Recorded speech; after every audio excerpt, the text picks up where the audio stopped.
Hi, thank you for tuning in. I'm Brad Hurst. This is our first installment of my Promise series of systematic eschatology.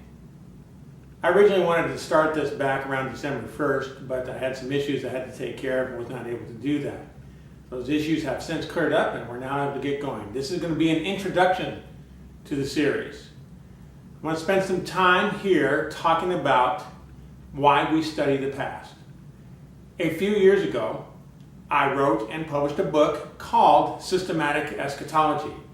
The purpose of the book was to educate people in the area of Bible prophecy so that they themselves could look at the prophetic passages and read it and understand it themselves. A lot of study was done in understanding the history. We study history so that we can understand our current situation and the future. Those who do not know Bible history in the world of the Bible are really hamstrung in understanding what the passage is actually saying. Both understanding the passage and the practical application tend to be, shall we say, obscured, if not hidden altogether. What we want to do is we want to go into the world of the Bible, look at the world of the Bible, look at the idioms, the nomenclature, the geography, the people itself, the dialects and so forth, how they dressed, what they did, their customs and so forth, and see if we can actually find that stuff in the Bible as it relates not only to the prophetic passage, but to the entire Bible itself. In so doing, I hope that we can get a better understanding of the Bible itself with the intent that we can live out the passages of the Scriptures as they are stated and what their intent is for us. Several years ago, I met a young woman from Yugoslavia. She had just arrived. I asked her a question that most Americans would understand. What brought you to the United States? Her response was, an airplane. Imagine my shock at what appeared to be a real smart aleck response. But in her reality, to her, it was probably a dumb answer or a dumb question. You see, folks, when we get into different parts of the world, as I have, and probably many of you have, you find out that the way that people even think and the way they process thoughts is much different than the way we do it even here in the United States. Our intent is to try to get not only into the world of the Bible, but into the thoughts and the minds of the people who wrote and the culture there, so that we can better understand what it is we're looking at when it comes to the prophetic passages. I hope you'll enjoy this series, and if you do, please subscribe and let others know about it. Thank you for this time, and let's go forward. Good day.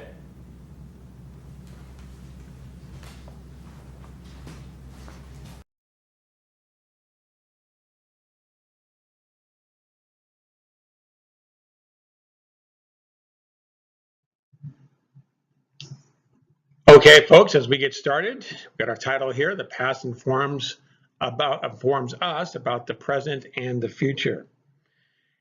As I mentioned in my opening video, we want to look at the past of the Bible, its world, people, the customs, the cultures, the, shall we say, the worldview system and how they thought and so forth, so that we can better understand what the Bible is telling us regarding our situation so that we can apply it and live it out day to day and better understand what it is we're supposed to be looking for when it comes to the prophetic passages.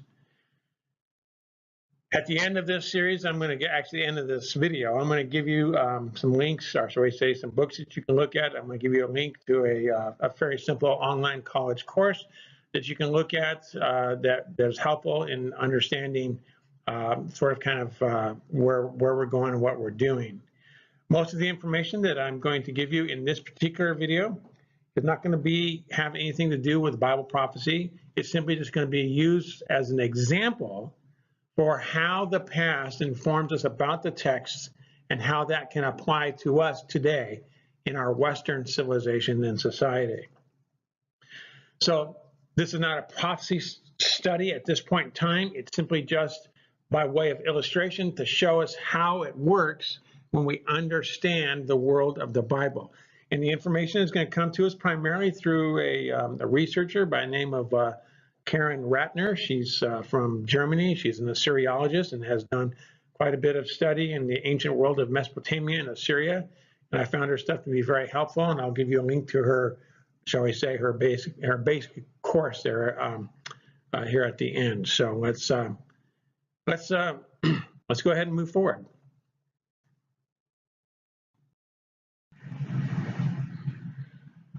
Okay, folks, I'm going to go ahead and start with some information that we find in the book of Genesis. I'm not going to go through every Bible in the book to do this. I'm just going to hit some highlights in Genesis, and we'll go to some other things in the life of the Old Testament law and in the life of David, and then we'll get into the New Testament period as well. So anyway, let me recommend this book to you, Ancient Records and the Structure of Genesis, A Case for Literary Unity by P.J. Wiseman. If you've got hundreds of dollars, you can afford to buy this book. I actually have a copy of this book, but I will put a PDF link for this at the end of this video, and also in the, shall we say, notes of this below this video here in YouTube. You can actually link to it and read it. It's a fairly easy read. The idea behind it is, well, backing up, the common understanding regarding the book of Genesis is that Moses actually penned, and that he wrote the book of Genesis, and that he basically got his information from oral tradition. I've never believed that, to be honest with you. It just seems so silly to me to think that somehow or another that people are going to trust the accuracy of a historical record based on oral tradition. And if you actually look at the series I have on the Doctrine of Antichrist, oral tradition was a concept that was actually developed in Babylon when the Jews were there, and they picked that up and they developed a whole new system that we know as Kabbalah based on that, and the oral tradition superseded the written text. So I think that that's an error that the church is allowed to be crept in, and we should not be using it. But rather, what Wiseman is basically stating is that there were existing documents that Moses came into possession of, and from those existing documents, based on the inspiration and direction of the Holy Spirit, the book of Genesis was compiled. It is most likely, although not provable, that those records were probably handed to him through Jethro. I don't know. It's doubtful that his slave parents would have owned a copy of those records. But somehow or another, he came into possession of those records, and those records had the information in it by which he actually compiled the book of Genesis and translated it into the Hebrew, even making editorial notes in certain places. So how does this work?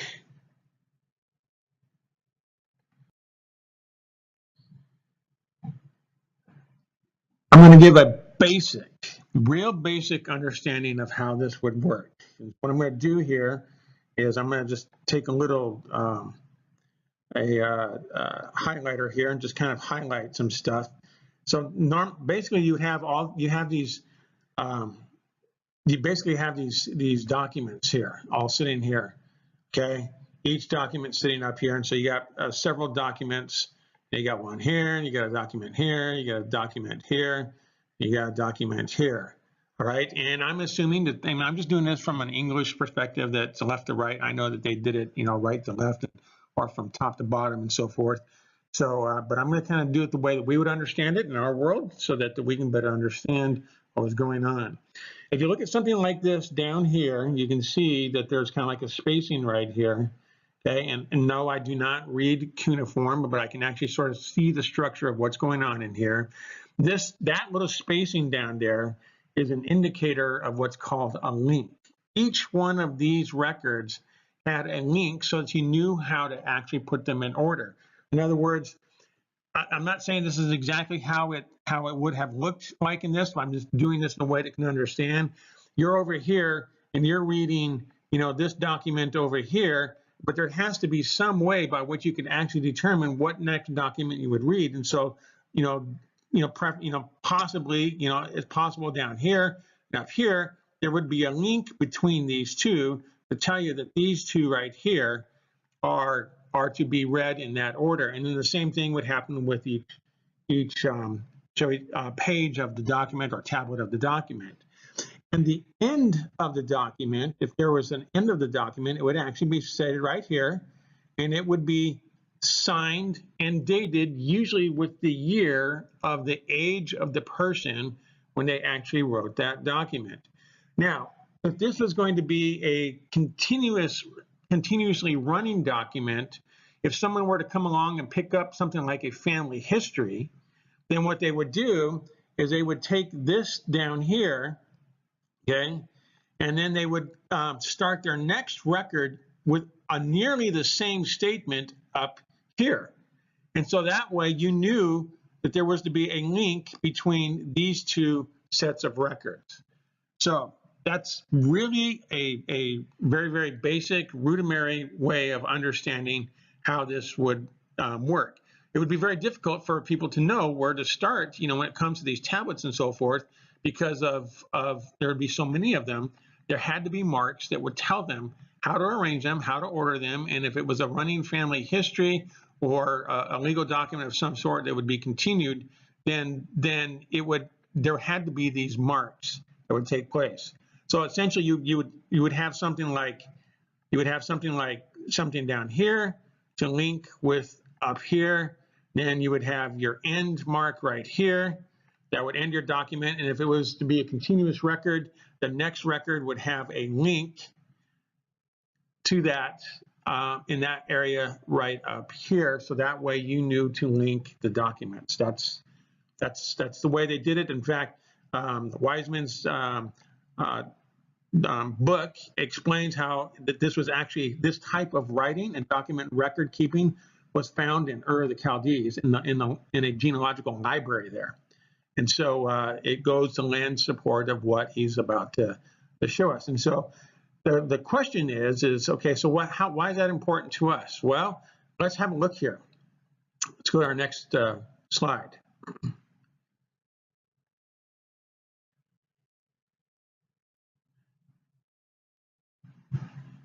This is a page right out of Wiseman's book, and it says right here, the book of Genesis therefore contains the following series of tablets possessed by the persons whose names are stated on all of the tablets would come into the possession of Moses, who compiled the book as we now have it. Right, let me read that again. The book of Genesis therefore contains the following series of tablets possessed by the persons whose names are stated.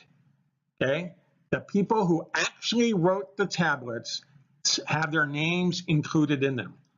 All of these tablets would come into the possession of Moses, who compiled the book as we now have it. Okay, look at these. All right, the names of the individuals who wrote these are in there. Okay, the book of the origins, the heavens of the earth. We have the second one, which was written by Adam. The next one was written by Noah. The next one was written by the sons of Noah. Next one's written by Shem. Next one's written by Terah. Next one's written by Ishmael and Isaac. Next set is written by Esau and Jacob.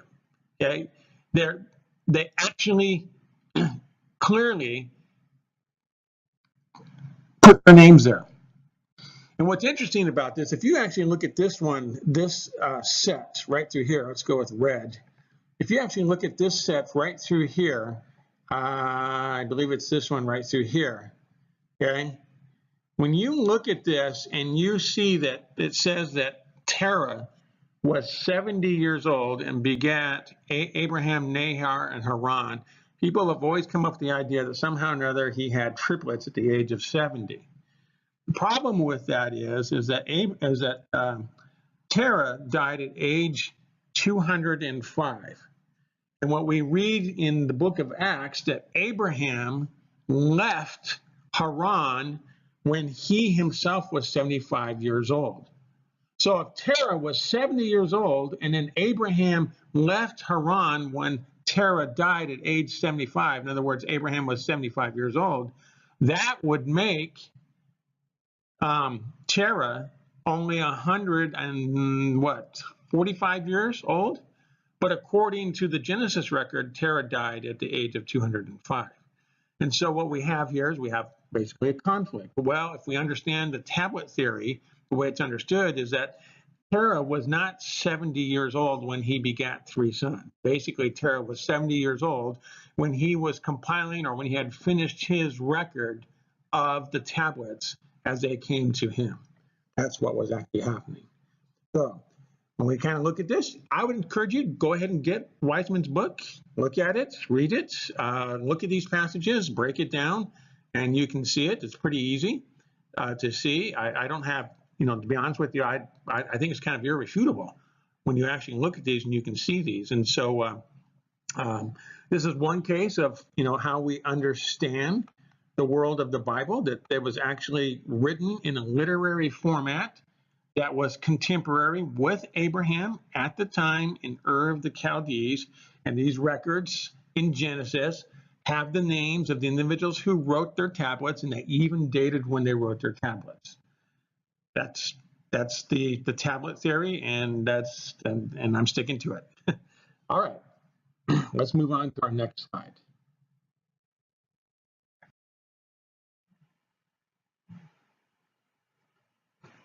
I want to take some time here to talk about what I'm going to call our images.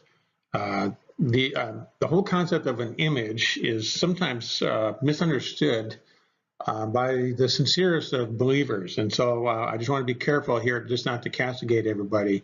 Obviously, in the Bible, there were idols and images that were worshipped that ought not to be worshipped. And there were probably idols and images that served a legitimate purpose originally that eventually became an issue and were worshipped and so forth. That's kind of not what we're talking about here. We're talking about images as a form of a legal document. There were images and there were signet rings, and people used a variety of different types of methods by which to authorize or to seal a document that bore their name or their estate or their authority in some capacity or other. Kings used both. We see cases in Genesis where Judah had a signet ring, and we're gonna look at here in places of Genesis where images were used. Now, these images were quite small. They were basically about the size of a person's thumb, and they had depictions on them that were depictions that were specific to that family name. And these depictions oftentimes had astrological depictions in them. The astrological depictions weren't always just images of the sun and moon and stars, but animals and peoples and strange beings and so forth were depicted in these as well. And it was a method of not only sealing a document or a record of some sort, but it was also a method of dating the authority of that image. In some cases, maybe even dating that particular document. And it was the person who could understand a lot of understand the concept of the constellations and stars and so forth, that would actually be able to date or look at the date indicators on these images, and those were usually astrologers. Astrologers would be able to look at these images and be able to see the dating references there, whether it be referred to a very old date or a current date or a date that would be yet in the future.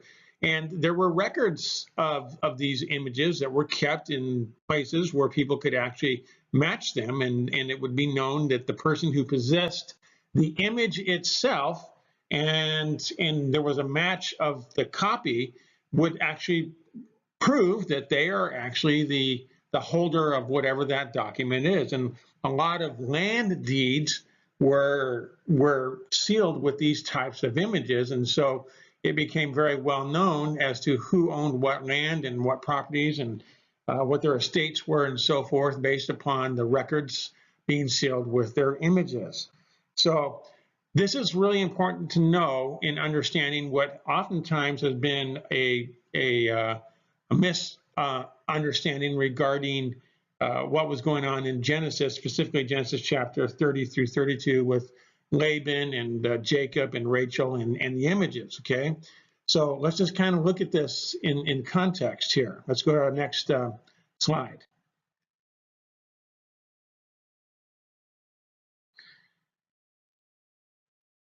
If you read the entire account of Genesis chapters 30 through 32, actually you can start in chapter 29, you can clearly see that God was working in such a way that he was building Jacob's estate through the whole process of the husbandry that he was involved with Laban's cattle and so forth. And it got to be so shall we say, prolific, that when you get into Genesis chapter 30 through 32, the sons of Laban realize that essentially their estate has been transferred to Jacob. In other words, they have nothing left, and it all belongs to Jacob.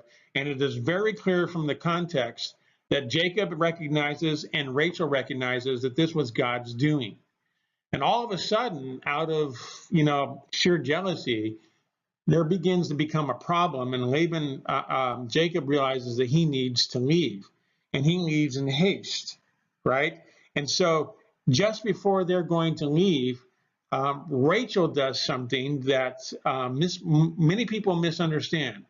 She steals Laban's images that were her father's, okay? She stole them. People think that this is the idea that she still loved her old idols. Maybe there's something in there, I don't know.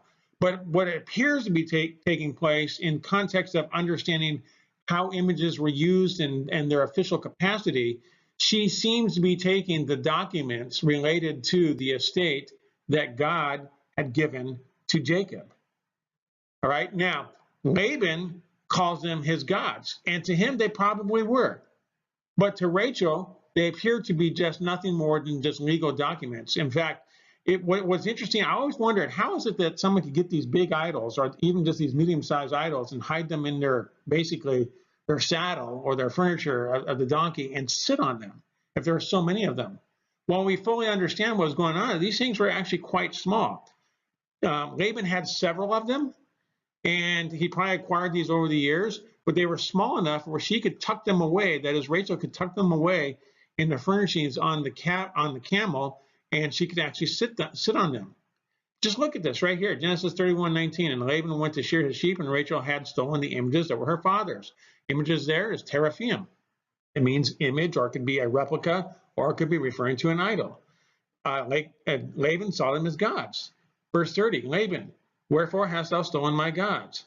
Verse 34, now Rachel had taken the images and put them in the camel's furniture and sat upon them. And Laban searched all the tent, but found them not. And of course, Rachel appears to be, pulling some sort of stunt, saying that she's on her period and she can't get up. Who knows?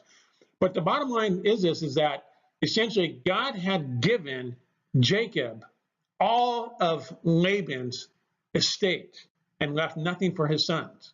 This is northern Syria, Haran, places that we know today as Aleppo, places we know today as Manjab, and places that are currently under dispute right now. In reality, what the application for us is to recognize is that God had essentially given Jacob and ultimately his sons and ultimately the nation of Israel the legal deed over northern Syria. That's what we have right here. Okay? And so we can run with that, and this is going to affect the way we understand God's work with the Jews and in Bible prophecy and so forth, to recognize that the land is much bigger. It's much bigger than the current state of Israel. In fact, this was the next phase by which God was granting them their land by giving them the legal deed to it, that land that was promised to Abraham. So anyway, let's go on to our next slide here.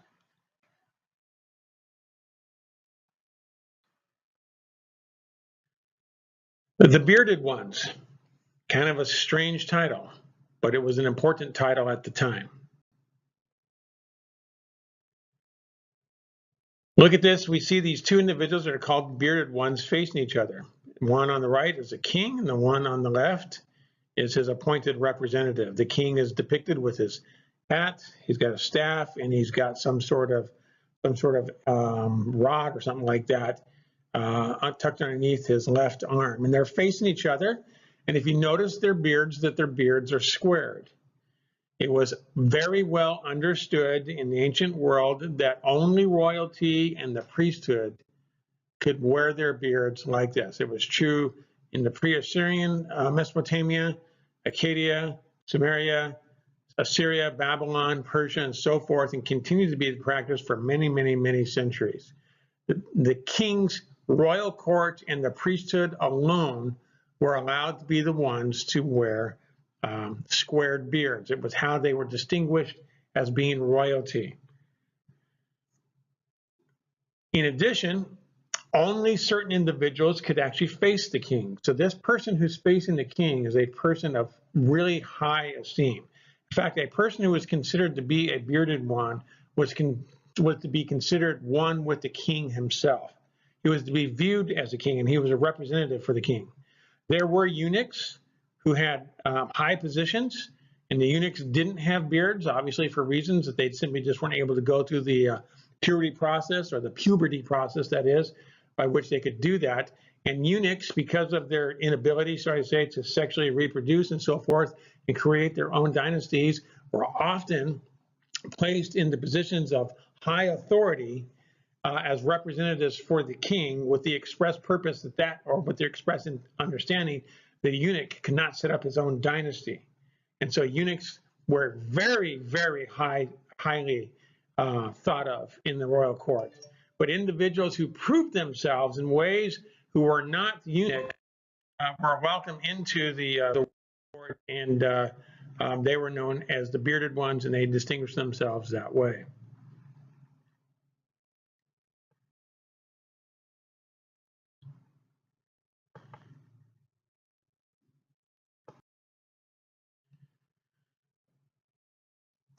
Here we see these individuals again. They're dressed almost exactly the same. They're kneeling before what appears to be a tablet. There's a story behind that where this was actually a contract that was put together, and it was understood that the gods were over the contract of the tablet. And so each individual, with the way they're showing their hands, kind of like with it pointing and so forth, that is an indicator of worship. But these, you can see that their beards are squared off as they were in the previous slide, and so these are people who are of high royalty or who are part of the priesthood or both.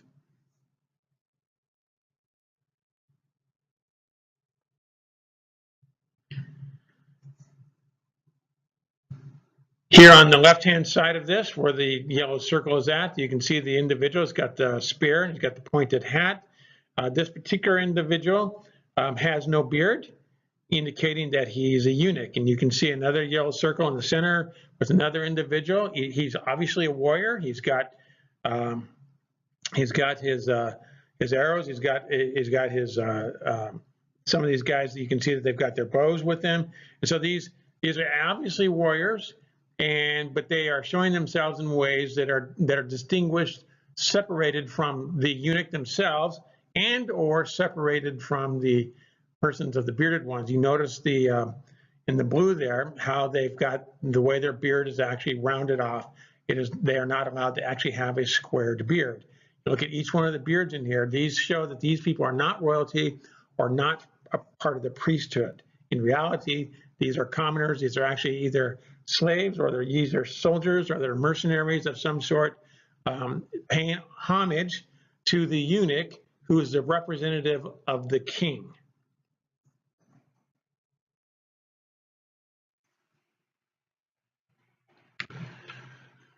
The highest offices in the land under the king were, number 1, crown prince; number 2, the commander-in-chief; number 3, the treasurer; number 4, the chief cup-bearer. I'm talking about the land. We're talking about this is true concerning the empires of Mesopotamia, and so this would be Acadia, Samaria. This would also be true of Assyria, Persia, Babylon, and other empires related to this. Might even be true of the Hittites and so forth as well. So that's kind of what we've got right here. And we consider one of these, the number 4, the cupbearer. Do we have somebody in mind? Well, with the aforementioned bearded ones, consider the following. All right, let's look at this. Let's look at some of this as we go through this. How important was the concept of being the bearded one, and what relationship did it have to the Jewish people?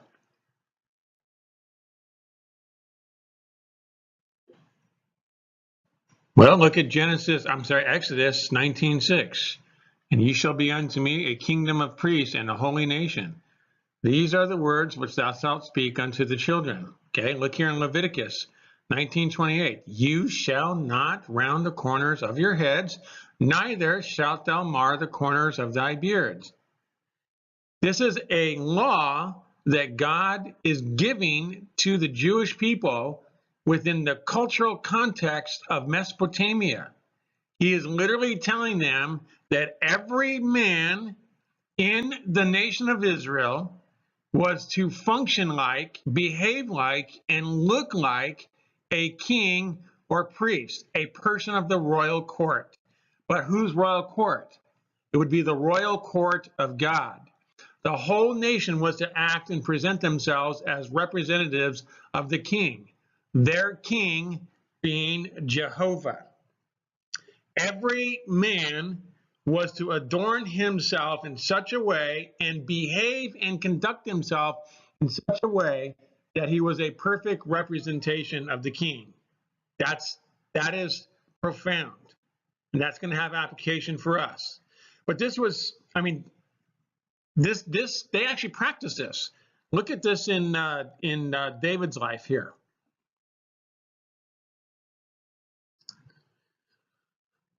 2 Samuel 10:4. David sent basically ambassadors up into Syria and to basically represent him in official capacity.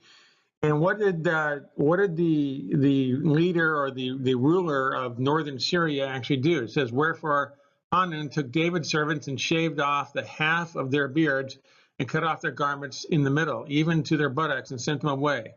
When they told it to David, he sent it to meet them because they were greatly ashamed.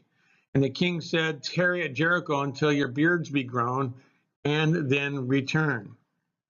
You see, every person in the kingdom of Israel was to be viewed as the bearded one of the bearded ones. Even the king himself recognized that with his people, that they were to be representatives of the king, Jehovah himself.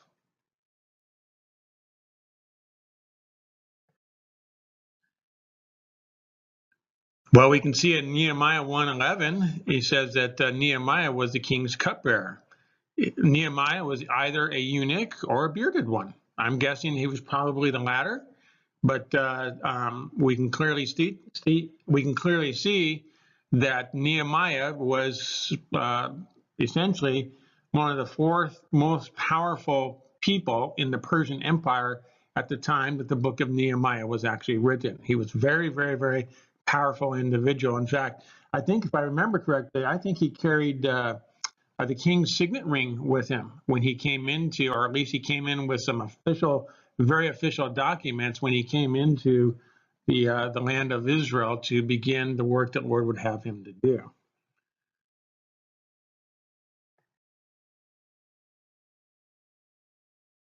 Our application, 1 Peter 2:9. But ye are a chosen generation, a royal priesthood, a holy nation, a peculiar people. Revelation 1:6. And hath made us kings and priests unto God and his Father. To him be glory and dominion forever and ever. Amen. We are to present ourselves as representatives of the king by way of appearance and conduct, not by shaving our beards, but we are to adorn ourselves and conduct ourselves in such a way that is fitting for a believer.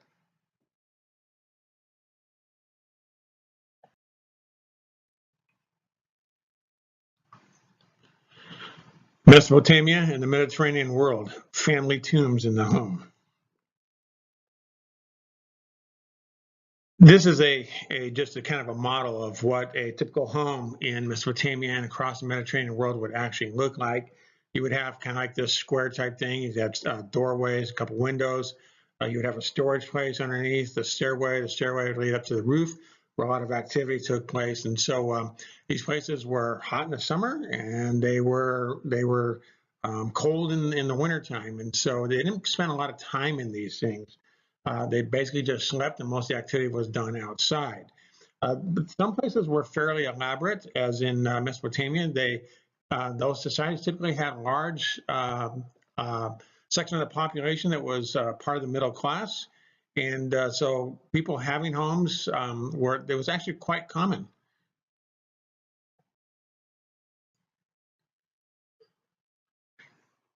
Some of the homes were fairly elaborate with big estates and so forth, and these homes were handed down from generation to generation. You had multiple generations of people living in these homes.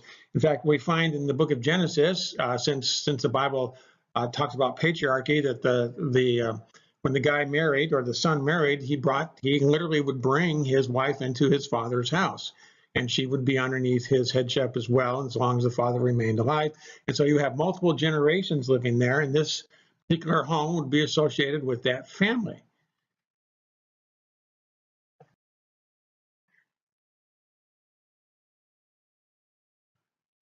Some of these were fairly elaborate, 2 stories, some of them not quite so much. But one thing that was common with all of them is that in Mesopotamia and parts of the Mediterranean world, they had a place inside the house, usually in the center of the house, where there was a place like a cellar in the ground, and you would basically have multiple generations of family members who were buried there, whether they were cremated or they were interned or mummified in some fashion. These things would be located inside the house, in the center of the house or on a central part of the house, in the ground. Obviously, there had to be some sort of door or something to get there, and it was separate from the rest of the house. But these homes, essentially had multiple generations of family members that were, I guess you would say, buried there or interred there in some sort of a place or room below the house itself.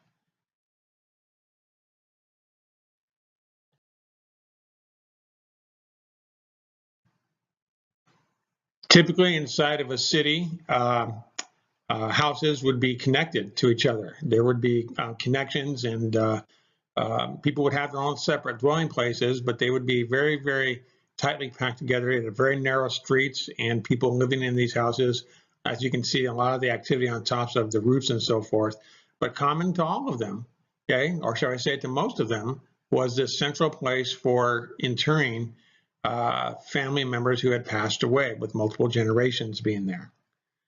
This would present a real problem for the Old Testament and the New Testament world of the Jewish people.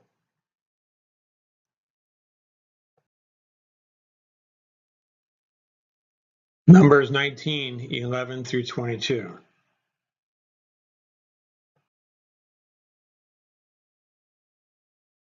He that toucheth the dead body of any man shall be unclean 7 days. He shall purify himself with it on the 3rd day, and on the 7th day he shall be clean. But if he purify not himself the 3rd day, then the 7th day he shall not be clean. Whosoever toucheth the dead body of any man that is dead, and purifieth not himself, defiles the tabernacle of the Lord, and that soul shall be cut off from Israel. Because the water of separation was not sprinkled upon him, he shall be unclean. His uncleanness is yet upon him. This is the law when a man dies in a tent. All that come into the tent and all that is in the tent shall be unclean 7 days. And every open vessel which hath no covering bound upon it is unclean. Whosoever touches one that is slain with a sword in the open fields, or a dead body, or the bone of man, or a grave. Do you see that? Or a grave shall be unclean 7 days. And for an unclean person, they shall take of the ashes of the burnt heifer of purification for sin, and running water shall be put running water shall be put thereinto in a vessel. And a clean person shall take the hyssop and dip it in water and sprinkle it upon the tent and upon all the vessels and upon the persons that were there, and upon him that touched a bone, or one slain, or one dead, or a grave. Okay? Keep in mind that these graves in Mesopotamia were in the center of people's homes.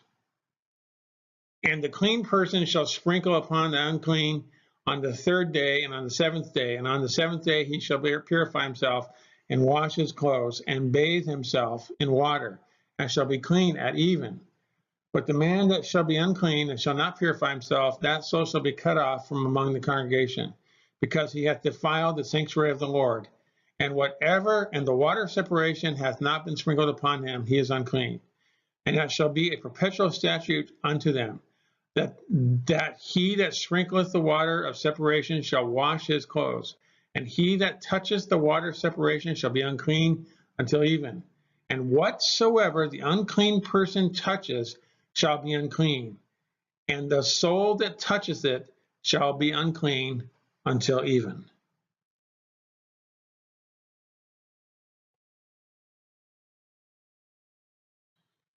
Here's yet another passage that is often misunderstood. It's often misunderstood to think that the Jewish people were some sort of racist, bigots and so forth, and that they just didn't enter into the home of a Gentile for reasons that aren't stated. But we can look in Acts chapter 10:28, where Peter is actually being commanded to go, see Cornelius. Look what he says. He said unto them, ye know that it is unlawful thing for a man that is a Jew to keep company or come unto one another, or come unto of another nation. But God hath showed me that I should not call any man common or unclean. In fact, look at this passage here in Matthew.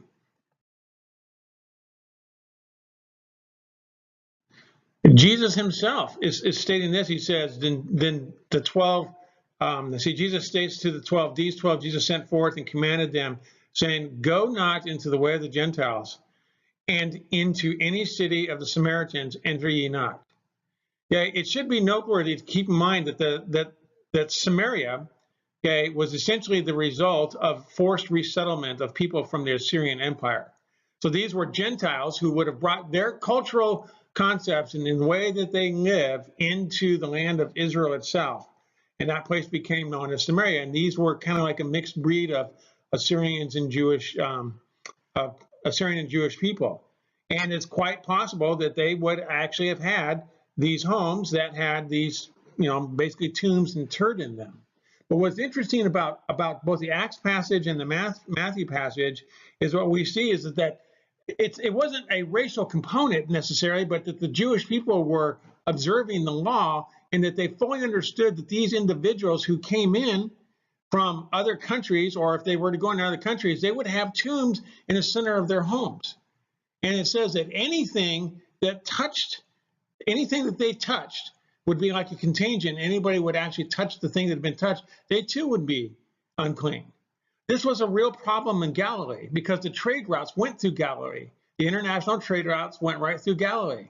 That is what oftentimes when we see the people of Galilee are sort of kind of looked down upon, if anything that comes out of Galilee isn't good. It has to be cleansed. Even in Acts chapter 2, when the Holy Spirit was being poured out, it was basically looked upon or looked down upon or despised because the men were Galileans. So the idea behind this is very simple, is that the way that the homes were constructed in the Mesopotamian world and the Mediterranean world outside of Israel, but even inside of Israel with regard to the Samaritans, it was very, very, very likely that any Jew who touched a Gentile would be defiled. That became a real problem for them. So, what are we doing here? We're simply just looking at the world of the Bible, and all of a sudden passages that we didn't quite understand or understand the nuances of become a lot more clear. We're going to look at one more, and we'll finish up.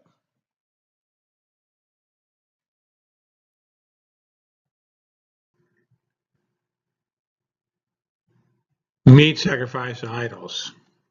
This is going to have a lot of relevance for us today.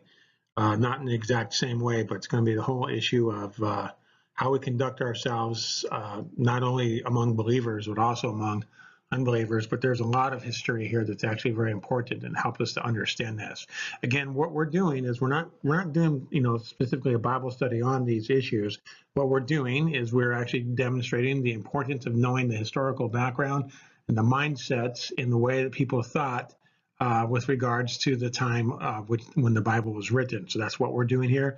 And this is going to be the last thing that we're going to look at. There are several more, but for the purposes of our study, I think this will complete it. So, meat sacrificed to idols.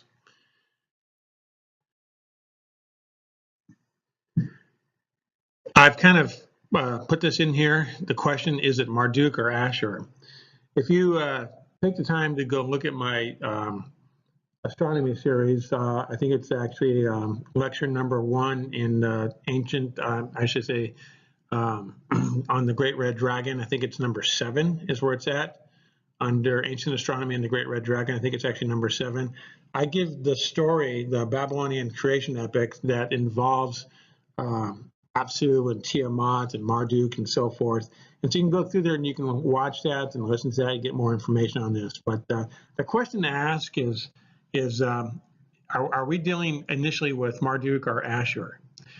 Marduk was the original first name of this particular god that we're dealing with. He was the son of, I believe it was Anu, who wanted to defeat a transgender god by the name of Tiamat, and he eventually defeated her.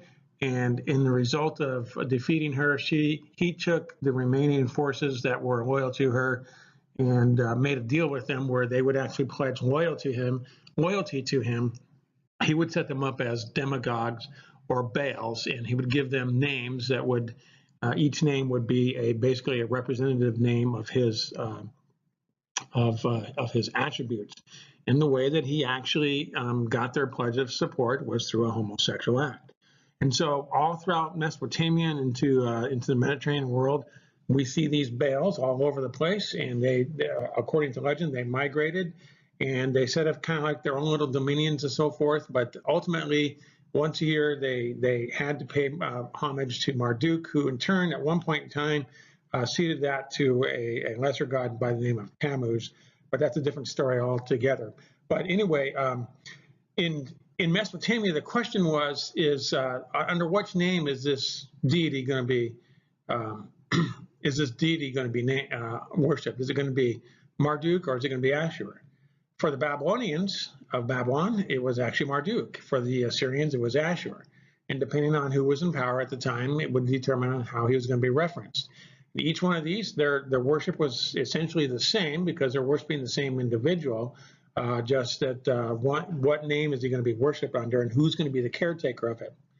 So by and large, over time, for the most part, it was known as Marduk, but there was also times where it was known as Marduk and Ashur. Now, what's interesting about this is that the way that they did this, they each had their own temple. This is the temple of Marduk in Babylon, and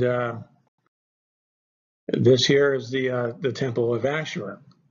And they had kind of a unique way of being worshipped. It was, there was animal sacrifices and so forth that were done, but there was a daily worshiping wherein the people could come and they could actually bring meat offerings, whether it would be meat or whether it would be food or fruit or whatever, and that these meals would be prepared by the priest at the time, and it would be laid at the altar inside the temple.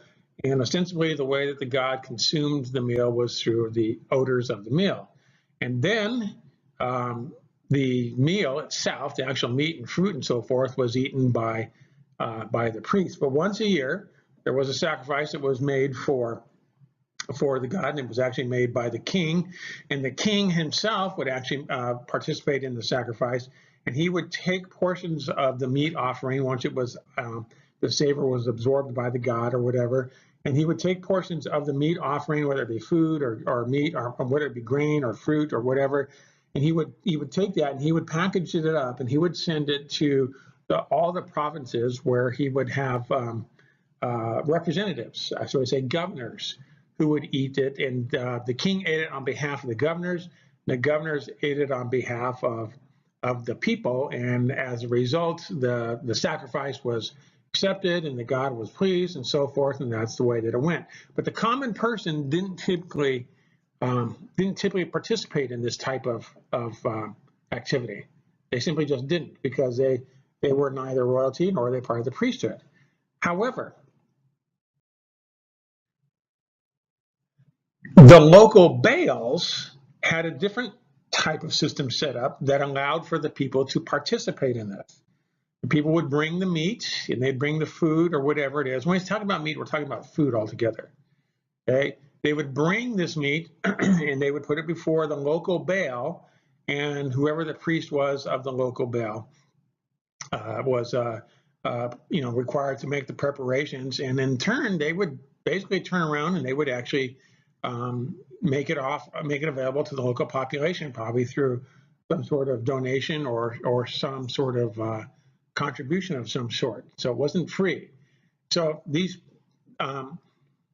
the people ate of the meal. In fact, eating of the meal and making a contribution to the temple through doing so was a form of worship. That's just the way that they did it. That's how you actually worshiped this particular god, was by providing food for sacrifice, but also eating the meal once it was actually offered to the god. That's how you actually communed with the god. And you also provided for the god and for the services and so forth, because you're making donations there as well by buying the meat.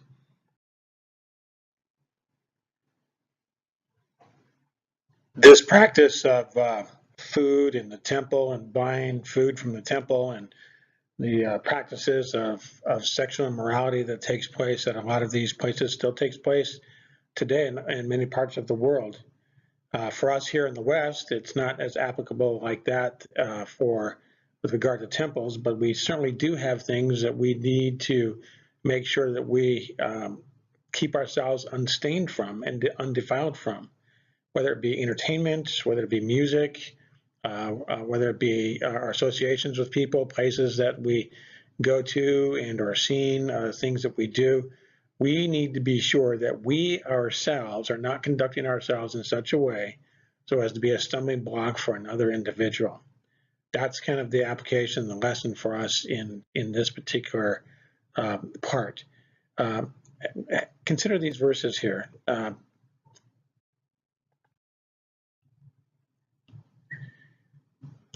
Acts 15:29. I mean, the apostles were inquired as to, just what can we do? And he makes it very clear: don't eat meat sacrificed to idols. Romans 14 and 1 Corinthians 10.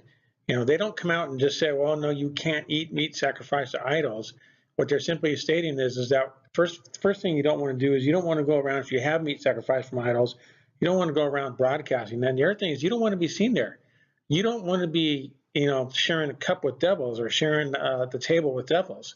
You don't want to be seen there. But the idea behind it is that if you're seen there and there's other people who are watching your Christian testimony, whether they're new believers or people who are kind of like on the periphery, you could utterly devastate those people in ways or even prevent them from being saved. I mean, I realize that, that God's going to save those who he would save, but the fact of the matter is I don't want to be the stumbling block that's going to keep someone from growing their Christian faith, or the stumbling block that's going to cause somebody to stumble into sin, or a stumbling block that's going to cause somebody to reject the gospel altogether. If people are going to reject the gospel because of me, let it be because I'm a faithful servant of the Lord, and that I certainly keep myself away from these things. So, in addition, there's something else to be taken into consideration here with regard to these so-called gods.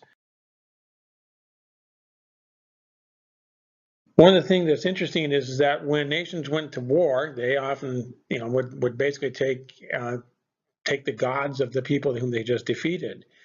And it has been misunderstood to think that means that their gods defeated your God. But in reality, that's not how they perceived it. Remember, we are perceiving things. We're looking at things from the worldview of the people who lived at the time. And the way they perceived it was if they were defeated in war, it is because they didn't serve their God properly and he forsook them to go find people who could actually serve him better. And he allowed or even brought these people in to come in and defeat them with the express intent of finding somebody else who could better render service to them.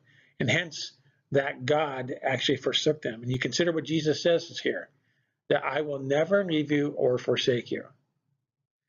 So folks, when we look at these things in the Bible, history plays a big, huge part. The reason why we looked at this today was not to walk around and try to show anybody how smart we are or anything like that. But it is vitally important that when we're going to get into a Bible study on things like eschatology, we need to make sure we understand what exactly is being said from the viewpoint of the person who wrote it, so that we understand what their thinking is. Remember, they didn't think like us. They didn't process information like us. They didn't have the same types of homes that we had. They didn't have a lot of things that they didn't. Everything was so much different than the world that we live in today that it becomes very difficult for us at times without that information to properly understand what we're saying. Now, I realize that the Bible can transcend cultures and stuff like that, but the closer that we get to our thinking in biblical terms, the better off we can understand God's word. I hope that you look at this and you realize, that, we need to have a biblical worldview on a lot of things. We don't accept the concept of oral tradition in terms of Genesis. We need to conduct ourselves in such a way that we look different and we act different and our hearts are different than those people around us, and that we're basically kind of conducting ourselves like the bearded one. We need to recognize that we need to avoid those things that can defile us, like the graves would defile people of Israel. And in addition to that, we need to make sure that we are conducting ourselves in such a way that we're not a stumbling block. These are the things that can be learned from this, just from looking at the history itself. Imagine when we get into the history of the Bible and the world and so forth, when we get into the prophetic passages, not are we going to be able to understand those passages much better, but there's going to be a lot more meaning for us in our day-to-day walk. I hope you like this video, and please subscribe and please share with others. Thank you.